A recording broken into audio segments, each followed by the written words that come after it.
Assalamualaikum warahmatullahi wabarakatuh. Selamat datang di Radio Malam, tempat di mana suara sunyi berbicara dan kisah-kisah yang terlupakan bangkit dari gelapnya malam. Di sini, kami hadir bukan sekadar bercerita, tapi untuk menghidupkan kembali ketakutan, mitos dan rahasia yang tersembunyi di balik bayang-bayang.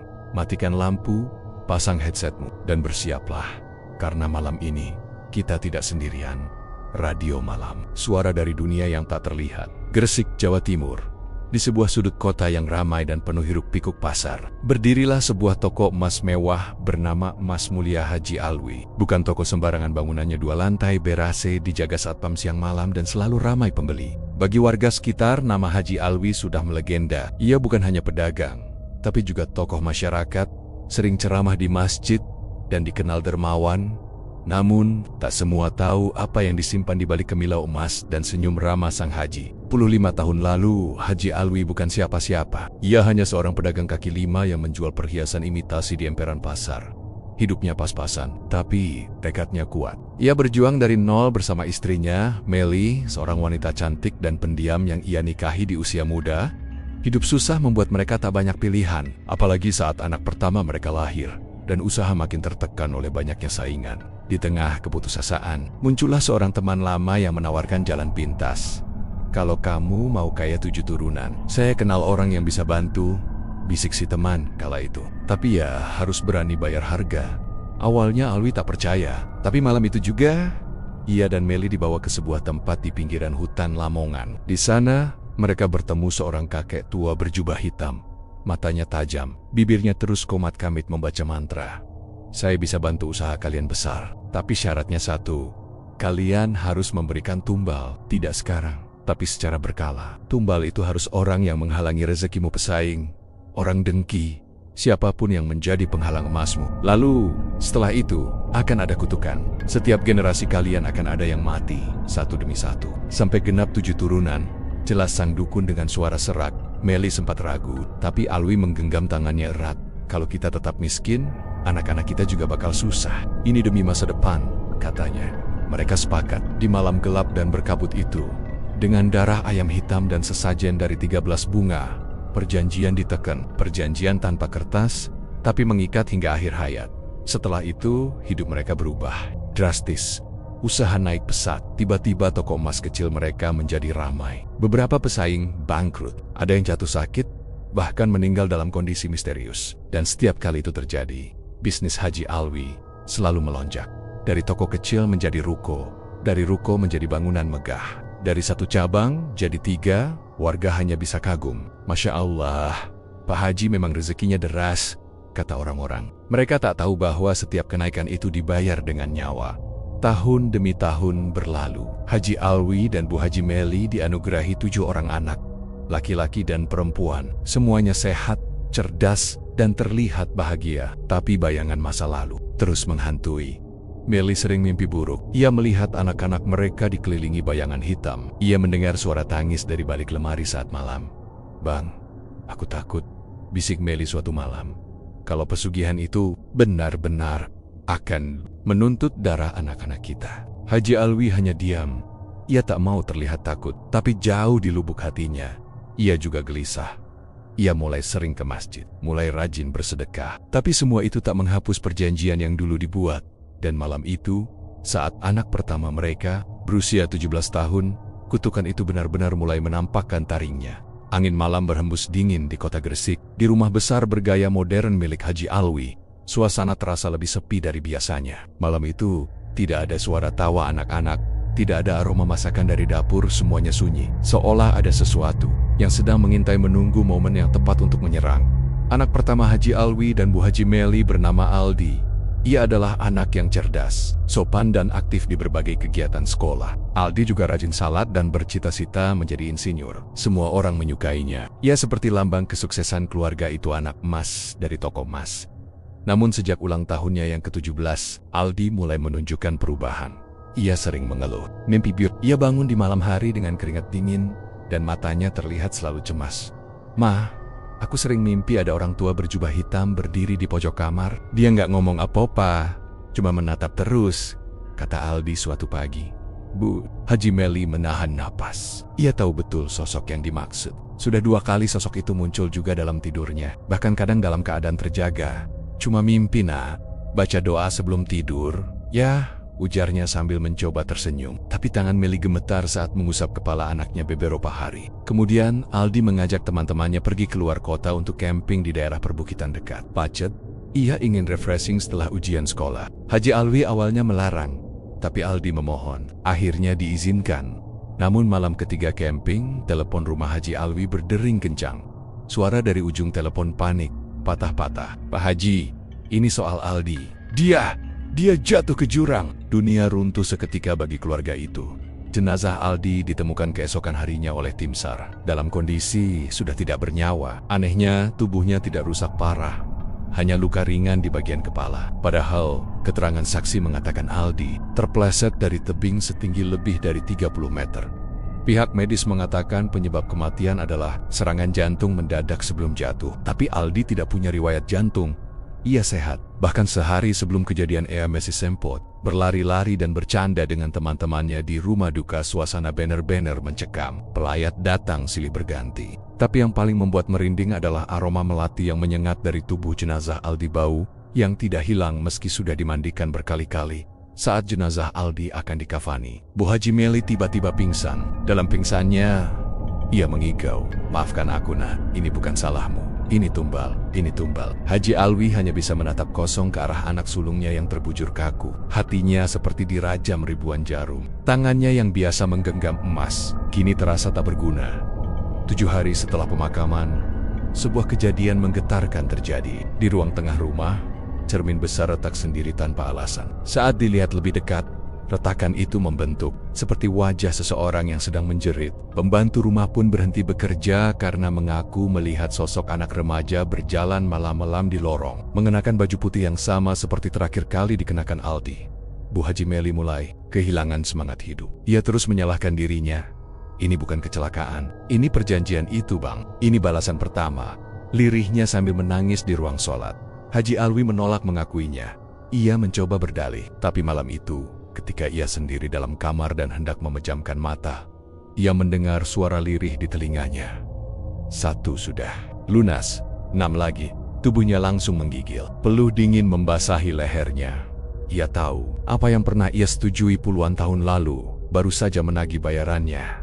Dan kutukan itu baru saja dimulai. Duka atas kepergian Aldi belum benar-benar surut. Rumah Haji Alwi masih sering dikunjungi pelayat, bahkan seminggu setelah tahlilan. Tapi di balik kesedihan itu, ada sesuatu yang terasa janggal, sesuatu yang membuat merinding bisnis emas Haji Alwi justru mengalami lonjakan luar biasa hari demi hari. Toko emas mulia Haji Alwi dipenuhi pembeli dari berbagai kota, bahkan ada yang datang dari luar provinsi hanya untuk membeli emas di sana. Harga emas sedang naik, dan entah mengapa, toko Haji Alwi selalu punya stok. Beberapa kompetitor toko emas di Gresik malah tutup tiba-tiba. 1 karena kebakaran, 1 lagi karena pemiliknya mendadak bangkrut dan kabur dari kota. Masya Allah, rezeki Pak Haji makin deras ya. Komentar salah satu pelanggan saat membayar kalung emas di kasir. Haji Alwi hanya tersenyum, senyum tipis yang menyembunyikan gemuruh hatinya. Ia mulai mengurung diri lebih sering. Meskipun toko makin laris, ia tak lagi datang ke masjid seperti dulu. Ia memilih salat sendiri di rumah.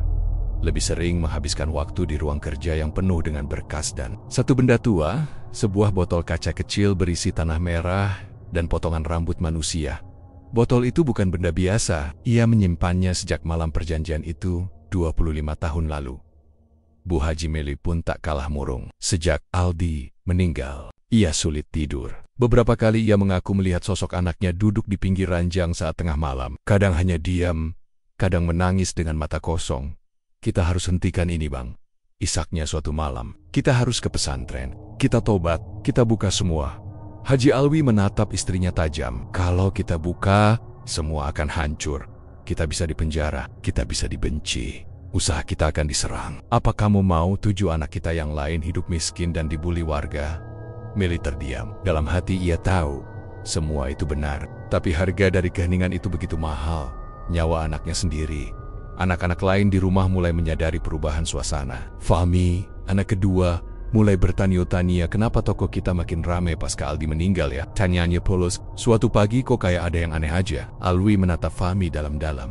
Jangan banyak tanya, fokus sekolah, itu bagian ayah yang urus. Fahmi menurut, tapi dalam hati. Benih kecurigaan mulai tumbuh. 3 bulan berlalu sejak kematian Aldi, usaha Haji Alwi berkembang pesat. Ia mulai membuka cabang di Surabaya dan Sidoarjo. Ia diundang ke acara televisi lokal sebagai tokoh inspiratif. Bahkan masuk koran sebagai pengusaha muslim teladan. Tapi di balik semua itu, malam-malam keluarga itu tak pernah benar-benar tenang. Lampu sering mati tiba-tiba saat tengah malam. Suara anak-anak berlarian terdengar dari loteng yang sebenarnya kosong. Pembantu rumah sudah 2 kali berhenti kerja karena diganggu sosok kecil berkepala besar. Dan suatu malam, Meli mendengar suara dari kamar anak-anak. Saat dihampiri, semua tidur nyenyak. Tapi di tembok kamar itu, tertulis sesuatu dalam bahasa Jawa kuno dengan darah ayam yang mengering. Ia langsung pingsan saat membaca maknanya. 6 darah. 6 pintu, kau buka 1, sisanya tetap harus jatuh. Keesokan harinya, Haji Alwi kembali memandangi foto anak kenannya yang tergantung di dinding ruang tamu. Foto itu dulu dipasang sebagai bentuk kebanggaan, tapi kini, setiap melihat wajah-wajah itu, jantungnya terasa ditarik ke bawah. Ia sadar perjanjian itu bukan hanya tentang tumbal musuh usaha. Semakin dia kaya, semakin keras perjanjian itu menuntut. 1 tumbal telah lunas, tapi 6 nyawa lain anak-anaknya sendiri masih berada dalam daftar maut yang tak terlihat. Dan kini, tanpa mereka sadari, arwah Aldi belum pergi. Ia hanya menunggu, menjadi saksi dari kutukan panjang yang akan merenggut saudaranya satu persatu. Sudah 6 bulan sejak Aldi, anak sulung keluarga Haji Alwi, dimakamkan di pemakaman keluarga di Desa Menganti, Gresik. Tapi meski tanah kubur itu sudah rata dan nisan tegak rapi, kesedihan belum juga sirna. Justru, malapetaka berikutnya perlahan-lahan mulai menyusup ke dalam rumah mereka. Fahmi, anak kedua Haji Alwi dan Bu Haji Meli, adalah anak yang paling tenang. Ia pendiam, cerdas, dan punya ketertarikan pada dunia teknologi. Usianya baru menginjak 21 tahun, sedang kuliah semester akhir di Surabaya, dan sedang sibak-sibaknya mengerjakan skripsi. Namun sejak kematian Aldi, perubahan mulai terlihat pada diri Fahmi. Ia jadi sering menyendiri, kerap melamun, dan beberapa kali tertangkap berbicara sendiri di kamar. "Fahmi, kamu ngomong sama siapa?" tanya adik perempuannya, Amira, saat melewati kamar Fahmi suatu malam. "Enggak, cuma ngomong sama diri sendiri," jawab Fahmi cepat. Tapi suaranya ragu, seperti orang yang baru saja disergap ketakutan di meja belajarnya. Fahmi menyimpan sesuatu yang aneh. Sebuah kertas lusuh berisi simbol-simbol aneh dan nama-nama orang yang ia kenal. Di antara nama-nama itu, yang paling menonjol adalah nama Aldi, ditulis dengan tinta merah, dilingkari 3 kali. Bu Haji Meli, yang merasa makin resah, mencoba memeriksa kamar Fahmi saat anaknya pergi kuliah. Ia menemukan buku catatan Fahmi yang penuh dengan tulisan seperti ini. Aldi datang lagi. Dia tidak bicara, tapi menunjuk ke dada.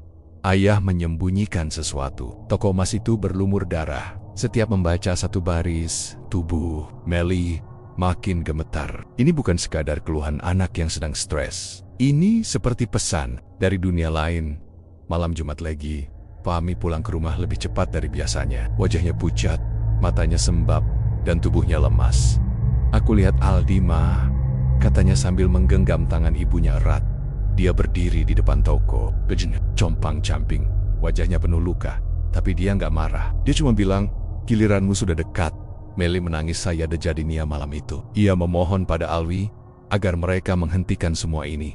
"Kita harus ke Kiai, kita harus putus perjanjian itu. Aku rela kehilangan semua emas, semua toko, asal anak-anak kita selamat." Tapi Haji Alwi seperti kerasukan diam. Ia justru makin rajin ke kantor cabang, menyebarkan investasi baru, bahkan menambah pegawai. Ia tahu waktunya makin dekat, tapi entah mengapa ia tak bisa berhenti.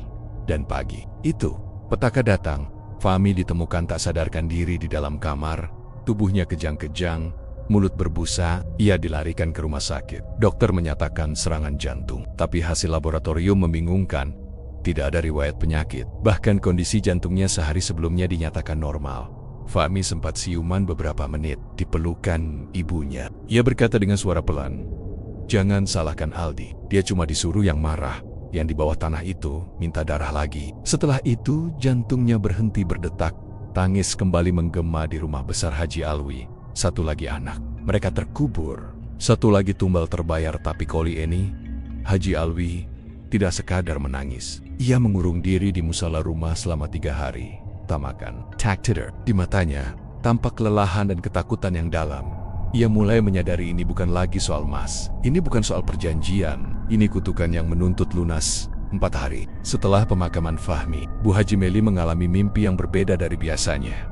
Ia berjalan di sebuah lorong panjang berisi nisan-nisan batu. Setiap nisan bertuliskan nama anak Kanania, dari Aldi, Fahmi, Amira, sampai si bungsu Arif. Di ujung lorong berdiri seorang pria berjubah hitam, sosok dukun dari masa lalu. "Aku sudah sabar, Bu Haji," katanya dengan senyum lebar. Tapi waktu terus berjalan, dan darah harus tuntas sebelum habis 7 turunan. Meli terbangun dengan teriakan panjang dan tubuh basah oleh keringat. Ia menangis keras malam itu, tapi tangis itu tak membatalkan satu kenyataan. Kutukan masih berjalan, dan kini anak ketiga sudah masuk dalam bayangan maut. 2 makam anak berdiri berdampingan di tanah keluarga milik Haji Alwi. Satu bertuliskan Aldi, satu lagi Fahmi, nisan putih, bunga segar, dan doa yang terus dibacakan setiap malam seolah tak sanggup meredam hawa dingin yang makin menebal di rumah megah itu. Kini, yang tersisa hanyalah 5 anak lagi, tapi yang paling terguncang di antara mereka adalah Amira, anak ketiga. Perempuan satu-satunya yang kini berusia 19 tahun. Sejak kakak keduanya meninggal, Amira seperti kehilangan arah. Amira bukan anak yang penakut. Ia aktif, ceria, dan bercita-cita jadi perancang busana. Tapi akhir-akhir ini, senyum itu hilang. Matanya selalu merah dan sembab. Ia sering berbicara pelan, seolah sedang menyapa seseorang yang tak terlihat. "Kalau aku mati, kira-kira Mama bakal sedih juga kayak waktu Kak Fahmi?" Tanyanya pelan pada ibunya suatu malam, sambil menyisir rambut di depan cermin kamarnya. Pertanyaan itu seperti pisau yang mengiris hati Bu Haji Meli. "Jangan ngomong gitu, Nak. Kamu sehat, kamu gak kenapa-kenapa." Tapi Amira hanya diam. Ia terus menyisir rambut, dan dari cermin itu, bayangan lain muncul di belakangnya. Sosok anak laki-laki berseragam putih abu-abu, berdiri menunduk, wajahnya pucat. "Aldi." Amira terdiam, mencoba tidak panik. Ia tak menoleh, tapi air matanya jatuh pelan, seolah tubuhnya tahu giliran dirinya telah dekat. Beberapa hari kemudian, Amira mulai mengalami mimpi-mimpi aneh. Dalam mimpinya, ia selalu berada di sebuah ruangan kosong, dikelilingi cermin-cermin tinggi yang retak. Dari setiap cermin, muncul wajah saudara-saudaranya, menangis, berteriak, atau hanya memandang kosong. Puncaknya terjadi pada malam Jumat, Kliwon. Amira sedang sendirian di rumah, karena kedua orang tuanya pergi ke toko cabang di Surabaya. Ia duduk di depan meja rias, mencoba menenangkan diri. Tapi tiba-tiba, cermin besar di kamarnya bergetar sendiri, seperti akan pecah. KRRA, cermin itu retak dari tengah, seperti dibelah oleh sesuatu yang tak terlihat. Tapi yang lebih mengerikan, dari retakan itu mulai muncul cairan merah darah menetes, perlahan ke lantai. Amira menjerit. Ia berlari keluar kamar, namun lampu seluruh rumah padam, telepon mati. HP-nya tidak bisa dinyalakan. Suasana berubah mencekam dalam hitungan detik. Saat mencoba turun ke lantai bawah, Amira melihat sosok perempuan berdiri di ruang tamu. Rambut panjang menutupi wajahnya. Bajunya seperti baju tidur miliknya sendiri. Sosok itu menoleh perlahan dan berbisik, "Cermin tak pernah berbohong, Amira. Kau yang berikutnya." Amira pingsan di tempat. Keesokan harinya, Haji Alwi dan Meli pulang tergesa-gesa setelah menerima kabar dari tetangga. Mereka mendapati Amira terbaring di kamar. Tubuhnya lemah dan kulitnya dingin. Dokter datang dan mengatakan tidak ada luka fisik, tapi tekanan darah Amira drop secara tiba-tiba. Ia dalam kondisi psikologis trauma berat, bahkan nyaris koma. Bu Haji menangis sejadi-jadinya. "Sudah cukup, Bang, sudah Aku nggak mau lihat anak kita satu-satu mati. Kita akhiri saja semua ini." Haji Alwi duduk di ruang tengah. Wajahnya pucat, tangan mengepal. Tapi saat ia menatap tembok ruang keluarga, matanya membelalak lukisan. Keluarga mereka berubah. Gambar Amira di lukisan itu yang sebelumnya tersenyum kini memandang dengan wajah kosong. Matanya seperti hidup, menatap langsung ke arah Haji Alwi. Hari-hari setelah itu menjadi suram. Amira masih hidup, tapi tidak bisa bicara. Ia hanya terdiam, seperti terperangkap antara dunia nyata dan dunia tak kasat mata. Setiap malam, ia duduk di depan cermin kamarnya, menatap retakan itu dalam diam. Kadang ia tersenyum, kadang ia menangis sendiri. Bu Haji Meli tak sanggup melihatnya. Ia menyalahkan dirinya setiap malam. "Seharusnya aku hentikan semua ini sejak Aldi, tapi aku pengecut. Aku biarkan mereka mati satu persatu. Sementara itu, Haji Alwi mulai sering mendengar suara-suara. Di tokonya, ia merasa diikuti bayangan. Di rumah, ia mencium bau darah padahal tak ada luka. Dan mimpi-mimpinya kini dipenuhi. Wajah anak-anaknya yang sudah mati menatapnya diam, seolah menunggu giliran berikutnya. Malam turun perlahan di atas kota Gresik. Udara lebih dingin dari biasanya. Awan menggumpal gelap di langit, seperti tanda akan hujan besar, tapi tidak ada hujan yang turun. Hanya angin aneh yang berhembus dari arah timur, membawa aroma amis. Dan kemenyan terbakar di dalam rumah megah milik Haji Alwi. Lampu-lampu menyala redup. Rumah itu tak lagi seramai dulu. Sejak Aldi dan Fahmi meninggal, dan Amira berubah menjadi seperti boneka hidup, suasana rumah berubah menyeramkan. Sunyi, dingin, dan penuh tekanan. Seperti rumah orang yang sedang menunggu ajal.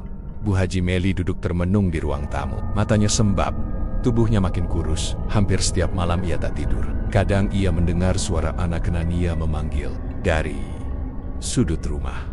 Kadang pintu kamar terbuka sendiri, lalu tertutup dengan suara keras. Namun malam itu, yang datang bukan hanya suara tapi seseorang. Pukul 01.13 dini hari, ada suara ketukan di pintu depan. Lembut, tapi menggetarkan. Tok, tok, tok. Meli terbangun dari sofa. Ia mencoba mengabaikan, mengira itu hanya halusinasi. Tapi suara itu muncul lagi. Kali ini lebih keras. Dan anehnya, tidak membangunkan siapapun di rumah. Hanya ia yang bisa mendengarnya. Dengan jantung berdegup kencang, ia berjalan ke depan. Tangannya gemetar saat membuka pintu. Di luar, berdiri seorang pria tua, berpakaian hitam-hitam. Matanya cekung, kulitnya keriput, tapi sorot matanya tajam, seperti ular. Meli membeku. Wajah itu tak asing. Ia mengenal sosok itu, dukun tempat mereka dulu melakukan perjanjian pesugihan 7 turunan. "Sudah lama ya, Bu Haji?" ucapnya dengan suara pelan, serak, tapi jelas. Tapi waktunya belum selesai. Haji Alwi turun dari tangga saat mendengar suara istrinya bicara sendiri. Ia terkejut melihat pintu terbuka lebar, dan istrinya berdiri di ambang pintu, tubuh gemetar. Di depan pintu itu, pria berjubah hitam sedang menatap mereka. "Pak Haji," katanya sambil tersenyum tipis, "saya cuma mengingatkan. Ini bukan janji yang bisa ditunda. Tumbal kalian baru 3, masih kurang 4. "Cukup!" seru Haji Alwi. Wajahnya merah, suara gemetar. "Aku nggak mau lagi. Aku nggak mau anak-anakku mati satu-satu. Aku tobat. Aku siap hilang semua. Ambil emasku, ambil tokoku." Tapi dukun itu hanya tertawa pelan. Tawa pendek yang membuat bulu kuduk berdiri. "Yang kamu beri dulu bukan emas, tapi darah. Dan darah tak bisa dibayar dengan uang. Kamu 7 turunan hidup makmur, kaya, dihormati. Nah, sekarang waktunya bayar lunas. Atau kamu sendiri dan istrimu yang jadi tumbal terakhir." Dukun itu melangkah mundur. Ia tidak menyerang, tidak mengancam dengan kekerasan. Tapi sebelum pergi, ia berbisik pada Haji Alwi. "Satu hal lagi, Pak Haji. Kalau kamu coba melawan, menolak, atau kabur, maka arwah anak-anakmu yang sudah mati akan dikutuk ikut jadi penjaga pesugihan. Selamanya. Tidak akan pernah tenang, tidak akan pernah diterima bumi." Dan lalu ia menghilang begitu saja dalam kabut malam, meninggalkan aroma kemenyan dan bau busuk yang menyengat di teras. Hari-hari setelah itu berubah menjadi neraka bagi Haji Alwi dan Meli. Amira, yang selama ini hanya duduk diam di depan cermin, kini mulai tertawa-tawa sendiri dengan suara yang bukan miliknya. Kadang ia bicara dalam bahasa yang tak mereka mengerti. Suatu malam, ia berkata pada ibunya dengan suara seperti laki-laki tua, "Bu Haji, anakmu udah jadi milikku. Satu lagi ya, enak toh kayak anak keempat Rizal yang berusia 17 tahun. Mulai sakit-sakitan tanpa sebab. Tiap malam mimpi dililit ular besar. Tiap pagi muntah darah dan terus menggambar wajah dukun tua di semua buku pelajarannya." Haji Alwi tak tahan lagi. Ia pergi ke kiai kampung, minta tobat, menangis memohon ampun. Tapi kiai itu hanya menatap sedih. "Perjanjian gaib tidak bisa diputus begitu saja, Pak Haji. Harus ditebus dengan benar. Harus dihadapi, kalau tidak, korban akan terus jatuh. Bahkan cucu-cucu Anda nanti bisa ikut jadi korban." Dengan langkah berat, Alwi pulang. Ia membawa segelintir tanah dari makam anak-anaknya dan sebotol air doa. Ia ingin mencoba apapun. Tapi dalam hati kecilnya, ia tahu semua ini sudah berjalan terlalu jauh. Tumbal harus genap. Dan malam demi malam, ia terus dihantui satu suara yang berbisik dari sudut gelap rumahnya. 4 lagi. Tinggal 4 lagi, atau kamu sendiri yang kukubur hidup. Pagi itu Gresik diguyur hujan lebat. Awan hitam menggantung rendah di langit. seperti menutupi sesuatu yang buruk. Jalanan basah dan kabut tipis menyelimuti geng-geng sempit di sekitar pasar emas. Tapi meski cuaca muram, toko emas mulia Haji Alwi tetap buka seperti biasa. Satpam berjaga, lampu menyala, dan pelanggan mulai berdatangan sejak pukul 9. Namun ada yang berbeda pagi itu, sesuatu yang tidak terlihat, tapi terasa. Ketika Lilis, karyawan kasir toko, masuk ke ruangan penyimpanan, ia langsung memekik keras. Lantai tempat brankas emas berada penuh darah, merah pekat, menggenang di ubin putih. Darah itu mengalir dari pojok ruangan, membentuk pola aneh seperti simbol bintang bercakar 5. Lilis lari keluar sambil menjerit. Satpam bergegas masuk, lalu keluar lagi dengan wajah pucat pasi. Haji Alwi yang saat itu baru turun dari mobil langsung naik darah. Apalagi ini? Siapa yang main-main? Tapi saat dia masuk ke ruangan itu, tidak ada darah sama sekali. Lantai bersih, brankas tertutup rapat. Bahkan bau darah yang tadi menyengat pun lenyap. Seolah semua hanya halusinasi. Namun rekaman CCTV berkata lain. Dalam rekaman, selama 2 menit penuh, tampak genangan darah nyata mengalir dari dinding. Kamera menangkapnya dengan jelas, tapi anehnya, darah itu tiba-tiba menghilang begitu saja, tanpa logika. Setelah kejadian itu, para pegawai satu persatu mengundurkan diri. Mereka ketakutan. Ada yang mengaku melihat anak kecil berlari-lari di antara etalase emas saat malam. Ada yang mendengar tangisan perempuan dari dalam brankas. Bahkan ada yang mimpi dicakar makhluk hitam saat pulang kerja toko emas itu. Yang dulu jadi simbol kekayaan, kini menjadi sarang teror. Dan malamnya, teror itu masuk ke rumah. Rizal, anak keempat yang sebelumnya sering sakit dan bermimpi dililit ular, menghilang. Hari itu, Rizal sempat pamit ke ibunya hendak ke warnet untuk mengerjakan tugas sekolah. Ia mengenakan jaket abu-abu dan membawa tas ransel. Tapi hingga malam, ia tidak pulang. Nomor ponselnya tak aktif. Teman-temannya mengaku tidak melihat Rizal seharian. Haji Alwi panik. Ia menghubungi semua kenalan, mendatangi warnet Boken Melaper, ke polisi. Tapi tak ada satupun jejak Rizal ditemukan. Tidak di CCTV jalan, tidak di catatan internet warnet, bahkan tidak ada saksi yang melihat Rizal meninggalkan rumah. Yang lebih aneh kamar. Rizal di rumah berubah. Saat Meli masuk untuk mencari petunjuk, ia menemukan lukisan dinding besar di tembok. Kamar digambar dengan spidol hitam. Lukisan itu menggambarkan sebuah pohon besar, gelap, dan dari batang pohon itu tergantung 5 tubuh anak-anak, termasuk satu sosok yang memakai jaket abu-abu, sama seperti yang dikenakan Rizal hari itu. Dan di bawah lukisan itu, tertulis dengan tinta merah, yang hilang tak selalu mati, tapi sudah masuk ke dalam perjanjian. 2 sudah lunas, 3 tersisa. Meli menangis di sudut kamar, tubuhnya gemetar. Pikirannya kacau. Bang, kita udah kehabisan waktu. Rizal mungkin masih hidup, tapi dia sudah diambil. Haji Alwi hanya duduk di kursi, diam.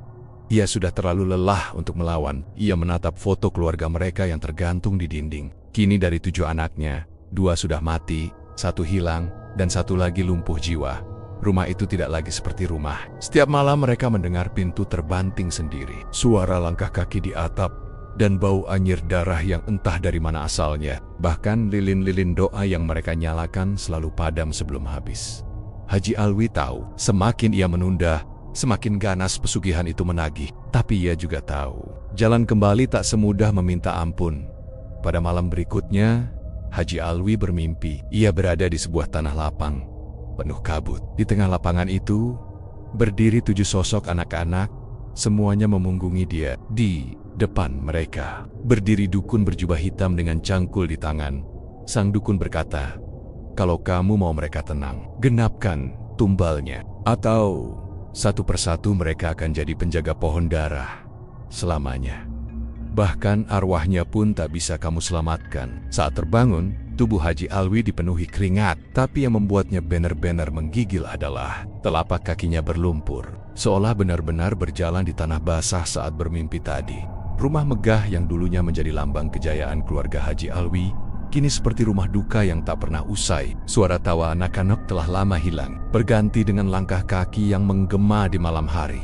Bisikan-bisikan lirih dari lorong gelap, dan aroma kemenyan yang muncul tanpa sebab. Bu Haji Meli kini lebih banyak menghabiskan waktunya di musola kecil yang terletak di lantai 2 rumah. Matanya sembab, rambutnya mulai memutih lebih cepat dari usianya. Ia tak lagi menyentuh perhiasan, tak pernah pergi ke toko, dan hampir setiap malam menangis di atas sajadah. Ia merasa hancur. Anak pertamanya Aldi tewas dengan misteri. Fahmi menyusul dalam kondisi tak masuk akal. Amira kini hanya duduk diam di depan cermin, seperti kehilangan jiwanya, dan Rizal menghilang begitu saja. Tinggal 3 anak lagi yang belum disentuh kutukan. Tapi Meli tahu waktunya hampir habis. Sore itu, Bu Haji memberanikan diri untuk pergi ke pesantren tua di luar kota, tempat yang dulu sering ia kunjungi semasa muda. Sebelum semua ini dimulai, ia ingin bertemu dengan seseorang Kiai Mahfudz, seorang alim sepuh yang dikenal tak suka tampil, tapi dihormati karena ilmu batinnya. Setibanya di sana, Meli langsung sujud menangis di hadapan sang Kiai. Ia menceritakan semuanya. Dari awal perjanjian pesugihan, tumbal yang dikorbankan, commission anak Anania, hingga kondisi rumahnya yang kini dipenuhi gangguan.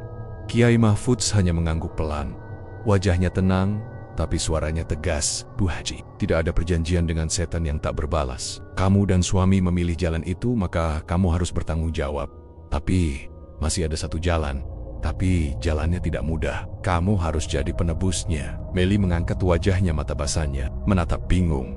Penebus Kiai, maksudnya bukan hanya tobat, tapi pengorbanan. Setan tidak bisa dibeli dengan air mata. Tapi jika kamu menyerahkan dirimu sendiri dengan cara yang tepat, maka rantai perjanjian bisa diputus sebelum genap 7 turunan.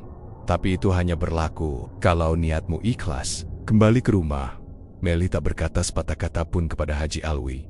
Ia hanya masuk kamar, duduk di sisi Amira yang masih tak bergerak, lalu menangis pelan sambil menggenggam tangan putrinya. Malamnya, ia bermimpi bertemu dengan Aldi dan Fahmi. Mereka berdiri di bawah pohon besar yang gelap, menatap ibunya. Aldi berkata pelan, "Ibu, jangan biarkan kami semua terikat di sini. Satu tumbal terakhir bisa menyelamatkan kami." Fahmi melanjutkan, "Tapi harus dari yang membuat perjanjian, bukan kami." Meli terbangun dengan teriakan kecil, tapi saat membuka matanya, ada sesuatu yang berubah. Di dinding kamarnya, terukir tulisan samar seperti goresan jari. "Satu nyawa ibu untuk 7 jiwa anak-anakmu." Pagi itu, tanpa berkata apa-apa, Meli mulai membersihkan diri. Ayemeng, gamis putih bersih, menyisir rambutnya perlahan, lalu mencium kening Amira. Ia membangunkan 2 anaknya yang masih kecil dan membuatkan sarapan seperti biasa. Wajahnya tenang, terlalu tenang. Haji Alwi memperhatikannya dengan heran. "Kenapa kamu pagi ini seperti nggak ada beban?" Meli hanya tersenyum. "Karena akhirnya aku tahu, Bang, apa yang harus aku lakukan sebagai ibu." Alwi terdiam, hatinya tidak enak. Tapi sebelum sempat bertanya lebih lanjut, Meli sudah berjalan ke ruang musala, duduk di atas sajadah, lalu memejamkan mata. Siang menjelang, suasana rumah mendadak dingin. Lampu berkedip-kedip, burung-burung di sekitar atap berterbangan pergi, lalu tiba-tiba terdengar suara jeritan dari musala. Haji Alwi berlari panik. Di dalam, ia menemukan istrinya tergeletak tak bernyawa. Tubuhnya membeku dalam posisi bersujud. Tapi yang paling aneh, wajahnya tersenyum damai. Dan dari tubuhnya keluar bau wangi seperti bunga kenanga yang segar. Di samping jenazahnya, terdapat secarik kertas doa yang belum sempat dibakar. Tulisan di ujungnya membuat Haji Alwi tak bisa menahan tangis. "Ya Allah, ambillah aku sebagai penebus dosa anak-anakku. Jangan ambil mereka lagi. Biarlah aku yang membayar semua janji kami dulu." Meli meninggal dengan tenang. Tapi keesokan harinya, kabar aneh datang. Rizal ditemukan di pinggir jalan dekat hutan kota hidup.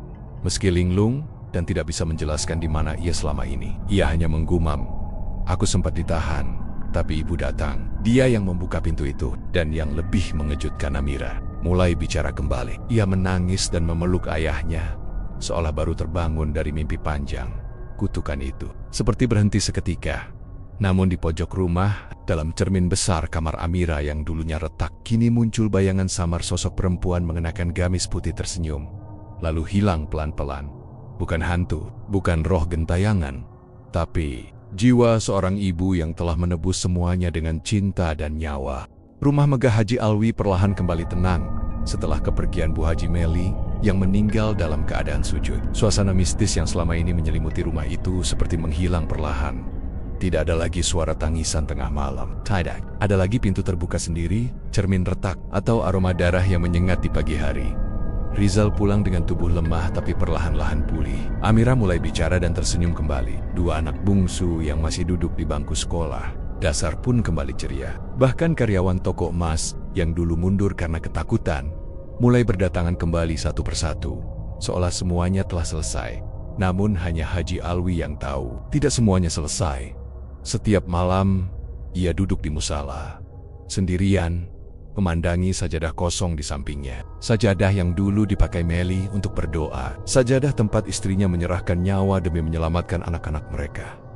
Haji Alwi tidak menangis lagi, tapi wajahnya muram, seperti orang yang sudah menyerah pada waktu. Ia tahu istrinya telah membayar tumbal yang keempat, tapi perjanjian itu dulu tak hanya meminta 7 jiwa anak, tapi 7 jiwa dari keturunan langsung.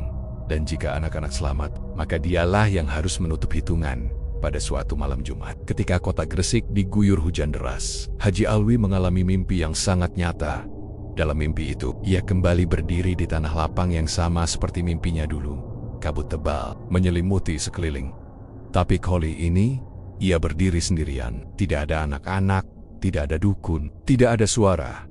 Hanya satu pohon besar berdiri di tengah lapangan. Di bawah pohon itu, terdapat 7 batu nisan kosong. 6 di antaranya sudah terukir nama Aldi, Fahmi, Bu Haji Meli, dan 3 nisan lainnya bertuliskan nama anak-anak yang masih hidup. Dan nisan ke-7 kosong, tanpa nama. Haji Alwi mendekat, dan saat ia menyentuh batu itu, huruf-huruf merah mulai muncul perlahan. Alwi bin Muhammad, lunas. Ia terbangun dengan napas terengengga dan tubuh menggigil. Tapi yang paling mengejutkan, tangan kanannya berdarah dengan goresan melintang yang dalam, padahal tidak ada benda tajam di sekitarnya. Pagi harinya, Haji Alwi memanggil anak-anaknya berkumpul. Ia menatap wajah mereka satu persatu, dengan tatapan dalam yang seperti ingin merekam wajah mereka untuk terakhir kali. "Ayah minta kalian jaga satu sama lain," katanya pelan. "Apapun yang terjadi nanti, jangan pernah ulangi kesalahan kami. Jangan pernah tergoda apapun. Kalau yang datang bukan dari Allah." Rizal sempat bertanya, "Kenapa bicara begitu ya, ayah saya?" Alwi hanya tersenyum, "Karena aku sudah membuat perjanjian dan waktunya." Sebentar lagi, malam itu, Haji Alwi pergi sendirian ke tempat perjanjian lama, sebuah bangunan tua di pinggir hutan. Tempat ia dan Meli dulu menemui dukun pesugihan pertama kali. Tempat itu sudah lama kosong, tapi ia tahu, roh yang menjaga tempat itu tidak pernah benar-benar pergi. Ia membawa sebotol air zam-zam, segenggam tanah dari makam istrinya, dan mushaf kecil yang sudah lusuh di tengah ruangan. Ia duduk bersila, memejamkan mata, dan berkata dengan lantang, "Aku, Alwi bin Muhammad, datang sebagai penggenap janji. Anak-anakku telah selamat. Istriku telah membayar dengan cinta. Kini biarkan aku yang membayar dengan nyawa." Sunyi, tapi tidak lama kemudian, suara seperti rintihan muncul dari tembok. Udara mendadak menjadi dingin, dan bayangan hitam bergerak di setiap sudut ruangan. Dukun tua berjubah hitam muncul dari kegelapan, kali ini lebih mengerikan dari sebelumnya. Wajahnya membusuk, mata tinggal lubang kosong, dan mulutnya berbau busuk seperti bangkai. "Bagus, Pak Haji," katanya sambil tertawa kecil.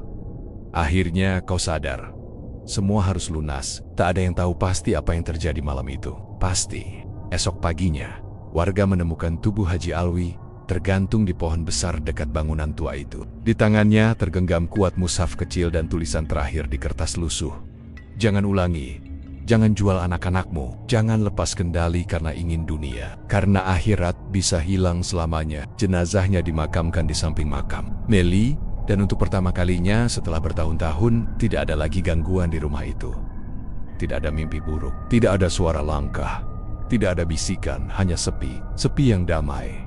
Hari-hari berlalu, anak-anak keluarga Haji Alwi tumbuh dewasa, hidup sederhana tapi tenang. Mereka tak lagi meneruskan usaha emas, memilih jalan hidup masing-masing jauh dari dunia kemewahan. Dan setiap hari Jumat, mereka datang ke makam kedua orang tuanya, membacakan doa dengan air mata yang tak pernah kering. Karena mereka tahu, mereka hidup karena dua orang tua mereka memilih mati untuk menyelamatkan mereka. 7 tahun telah berlalu sejak kematian Haji Alwi. Rumah megah di pinggiran Gresik yang dulu menjadi saksi bisu pesugihan 7 turunan kini sunyi. Daun-daun kering menutupi halaman yang dulu penuh kendaraan mewah. Cat dinding memudar, gerbang besi mulai berkarat, dan kaca-kaca jendela berdebu. Tapi anehnya, rumah itu tidak lagi menyeramkan, hanya kosong. Seperti rumah yang telah melepaskan beban panjang dari masa lalu. Anak-anak Haji Alwi kini hidup dengan jalan mereka masing-masing. Setelah kejadian kelam yang menimpa keluarga, mereka memutuskan untuk tidak lagi bersentuhan dengan dunia emas, toko, atau kekayaan materi. Sebagian pindah keluar kota, sebagian membuka usaha kecil, dan sebagian lainnya memilih jalan ilmu dan dakwah. Rizal, yang dulu menghilang misterius, kini menjadi guru agama di sebuah pesantren kecil. Ia sering bercerita kepada murid-muridnya, bukan sebagai dongeng menyeramkan, tapi sebagai peringatan. Kalau kamu berani bermain-main dengan dunia gaib, demikian, kamu bukan cuma menjual hidupmu, tapi hidup keturunanmu. Bahkan, orang tuamu. Amira yang dulu lumpuh jiwa karena cermin berdarah, kini membuka bengkel seni lukis Islami. Ia menyimpan satu lukisan khusus di ruang tamunya. Sebuah pohon rindang dengan 7 burung kecil yang terbang bebas ke langit biru. Di bawah pohon itu, tertulis, bukan siapa yang paling kaya yang menang, tapi siapa yang bisa selamat dari ujian. Dunia untuk ayah dan ibu makam Haji Alwi dan Bu Haji Meli di desa Menganti kini tak pernah sepi. Setiap Jumat, entah anak-anaknya atau warga sekitar selalu datang. Mereka tahu, kisah keluarga ini bukan kisah biasa. Kisah ini beredar dari mulut ke mulut, menjadi legenda lokal yang disampaikan dengan berbagai versi. Ada yang berkata Haji Alwi membuat perjanjian dengan jin gunung. Ada yang percaya istrinya dibawa malaikat karena mengorbankan nyawa demi anak-anaknya. Tapi satu hal yang tak bisa dibantah, keluarga itu membayar mahal atas sebuah kesalahan yang tak boleh terulang. Satu hari, seorang wartawan muda datang ke rumah tua Haji Alwi. Ia sedang menulis buku tentang legenda kelam, gresik dan mendengar tentang pesugihan 7 turunan Haji Alwi. Namun begitu ia masuk ke dalam rumah tua itu dengan izin dari penjaga lokal, ia tidak menemukan apapun yang menyeramkan. Hanya sebuah foto lama tergantung di dinding ruang tengah. Foto Haji Alwi dan Bu Haji Meli tersenyum, berdiri bersama 7 anak mereka di depan rumah megah itu. Mata mereka teduh, tak menyimpan dosa, seolah pada satu titik dalam hidupnya. Mereka hanyalah keluarga biasa yang ingin bahagia. Di bawah foto itu, ada secari kertas yang menempel, berisi tulisan tangan Haji Alwi, "Aku bukan orang jahat, aku hanya takut miskin. Tapi ketakutan itu membunuh anak-anakku. Jika kamu membaca ini, jangan pernah mencintai dunia sampai melupakan akhirat. Karena yang kamu kejar bisa membunuh yang kamu cintai." Pesugihan 7 turunan itu telah diputus, bukan dengan ilmu, bukan dengan dukun, tapi dengan pengorbanan, air mata, dan doa yang tulus dari seorang ibu, dan akhirnya seorang ayah yang memilih mati untuk menebus apa yang sudah ia jual. Namun luka yang ditinggalkan tak pernah benar-benar hilang. Ia tinggal sebagai jejak sunyi yang hanya bisa dimengerti oleh mereka yang pernah kehilangan sesuatu karena rakus sesaat. Dan malam-malam di desa Menganti pun kembali tenang. Tapi bagi yang peka, bila melewati rumah tua itu, kadang terdengar sayup-sayup suara dari dalam. "Kami sudah lunas. Jangan ulangi kesalahan kami." Tamat.